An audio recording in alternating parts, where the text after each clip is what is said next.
My name's First Sergeant Aaron Tippett. I'm an engineer, sapper company here on Fort Campbell. I've been in the Army for 17 years now. Sappers are demolition experts. Route clearance sappers especially, we go and clear the roads, looking for IEDs. Our vehicles move extremely slowly, deliberately. They're MRAP or armored with so much armor that you would think nothing could happen. We're encapsulated in those vehicles, and we get overpressure injuries and blast wave injuries very easily inside of those things. The overpressure wave physically takes your organs and moves them around inside of you and shakes your brain around inside your skull. When it slams into the front and the rear of your skull, that's where the MTBI, the mild traumatic brain injury or traumatic brain injury, occurs. I'm actually diagnosed with PTSD and multiple cases of mild traumatic brain injury.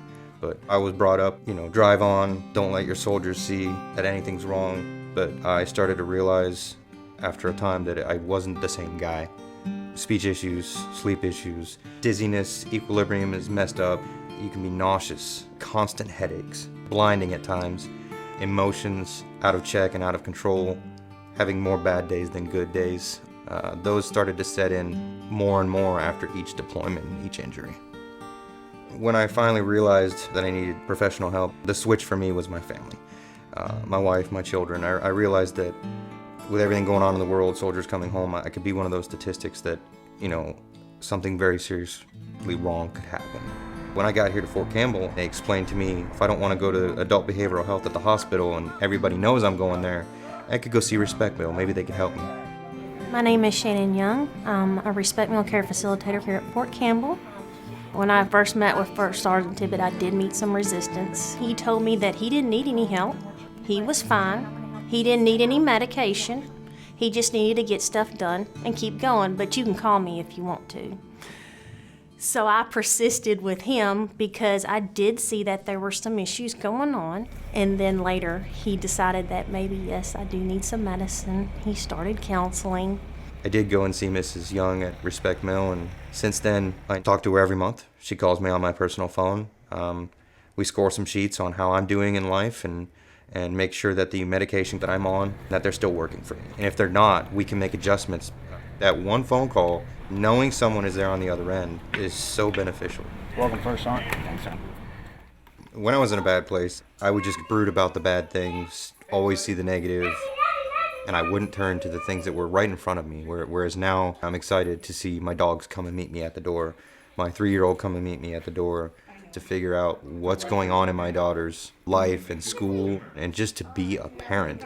It's all because of the treatment that I received and my family ensuring that I stay on that path. You have to have a great support base from your family.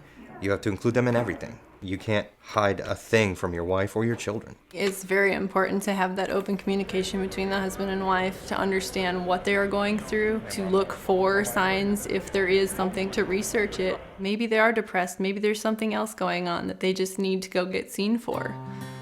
I've just tried to do more in life all around. Physical training for me has always been an amazing outlet and an amazing way to decompress. I've had some recent injuries and surgeries that have left me unable to do the things that I'm used to do physically in my life and in the Army. But just walking and yoga, I don't care what anybody says, it's no joke. And hot yoga, which we've recently picked up, it's another therapeutic thing that I continue to do. Just like always receiving treatment and seeking treatment, you always have to find ways outside of that treatment to just try to be a person again, to be part of your family, be part of life. I hid the fact that I was in the Respect Mill program for about a year and a half.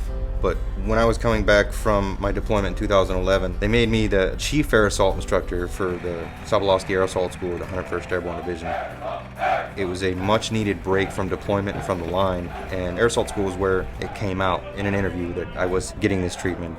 It made absolutely no difference to us. As long as he was getting the job done, that's all that mattered to us. And he managed the teams very well.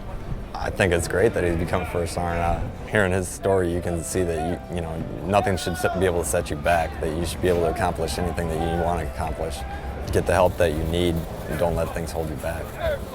Being promoted to First Sergeant was always a dream, but now it's a dream realized. And I'm so happy that I sought the treatment, because I know that if I hadn't received that treatment, there's no way I'd be a First Sergeant right now. I know that if I hadn't said help, then I would have remained helpless.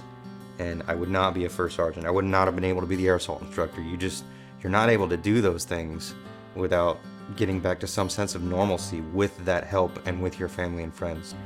I think soldiers and leaders show real strength when they realize they have a problem and they recognize the fact that they need that help, that it is a stronger thing to do to recognize and seek that help than it is to hide from it and shy away from it. So I definitely think that soldiers are stronger when they ask for the help, when they reach out for someone. That's true strength.